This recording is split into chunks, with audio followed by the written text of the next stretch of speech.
সন্ধ্যা sir, আমার নাম সিমি। আমার প্রশ্ন, ইসলামে কেন নারীদেরকে তাদের স্বামীকে তালাক দেওয়ার অনুমতি দেয়া হয়নি? বোন প্রশ্ন করলেন যে কেন নারীদেরকে স্বামীকে তালাকের অনুমতি দেওয়া হয়নি। তালাক প্রসঙ্গে বলতে গেলে বোন, বিস্তৃতভাবে আপনি তালাককে 5 ক্যাটাগরিতে ভাগ করতে পারেন।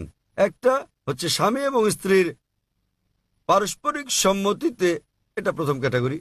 দ্বিতীয় ক্যাটাগরি স্বামীর ইচ্ছায় একতরফাভাবে। তৃতীয় ক্যাটাগরি যদি নিকাহনামায় উল্লেখ করা হয়ে থাকে, একজন নারী যখন একজন পুরুষকে বিয়ে করেন তখন যদি তিনি চুক্তির মধ্যে এটা উল্লেখ করেন। কোরআনে কর্তৃত্ব পুরুষকে কেন দেওয়া হয়েছে এ ব্যাপারে আমি পরে আলোচনা করব।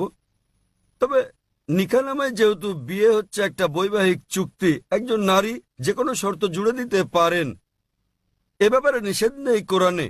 এই শর্তও দিতে পারেন যে আমি চাই না আমার স্বামী দ্বিতীয় স্ত্রী গ্রহণ করুক, কেননা একজনের বেশি স্ত্রী গ্রহণ ইসলামে আবশ্যকীয় নয়। এতে রাজি থাকলে বিয়ে হবে, না হলে হবে না। মহিলা অন্য একজন পুরুষ, পুরুষ অন্য একজন নারী খুঁজে নেবে। নারী এই শর্ত দিতে পারেন যে যতদিন আমি জীবিত আছি ততদিন তুমি দ্বিতীয় স্ত্রী গ্রহণ করো, আমি চাই না সেটা। কিন্তু আপনি কোরআন পরিপন্থী কোনো শর্ত দিতে পারবেন না। আপনি এমন শর্ত দিতে পারবেন না যে আমি চাই না তুমি নামাজ আদায় করো, কারণ নামাজ আদায় করাটা হচ্ছে অবশ্য কর্তব্য। আপনি এমন শর্ত দিতে পারেন না যে ঐচ্ছিক। অনুরূপভাবে নারী এমন শর্ত দিতে পারেন যে আমার একতরফা তালাক দেওয়ার এখতিয়ার থাকবে। একে বলে তালাকে তাবভিজ অথবা ইসমা। তৃতীয় ক্যাটাগরি। চতুর্থ ক্যাটাগরি হচ্ছে তিনি শর্তের মধ্যে উল্লেখ করেন নাই, কিন্তু এখন তিনি তালাক চান।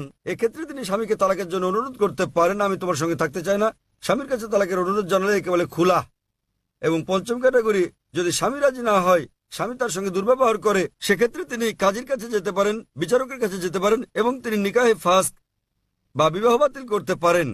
স্বামী খারাপ ব্যবহার করলে, স্ত্রীর অধিকার না দিলে তিনি বিচারকের কাছে যেতে পারবেন, বিবাহ বাতিল করতে পারবেন। তাহলে একজন মহিলাও তালাক দিতে পারেন। তবে স্বাভাবিক পরিস্থিতিতে পুরুষদেরই এই ক্ষমতা দেওয়া হয়েছে। কেন? কারণ বিয়ের সময় যে ব্যক্তি ক্ষতিগ্রস্ত হয় তিনি পুরুষ, নারী নন। নারী লাভবান। যদি আপনি আমার কথা শুনে থাকেন, গত শনিবারে ইসলামে নারীর অধিকার, অধীনতা না সুরক্ষা এ ব্যাপারে আমি সেখানে বলেছি যে বিয়ের সময় নারীদের প্রাপ্তিযোগ ঘটে। কোরআনে বলা হয়েছে সূরা নিসা অধ্যায় 4 আয়াত নম্বর 4 যে নারীদেরকে দিয়ে দাও বিবাহের সময় বৈবাহিক পুরস্কার, মোহর।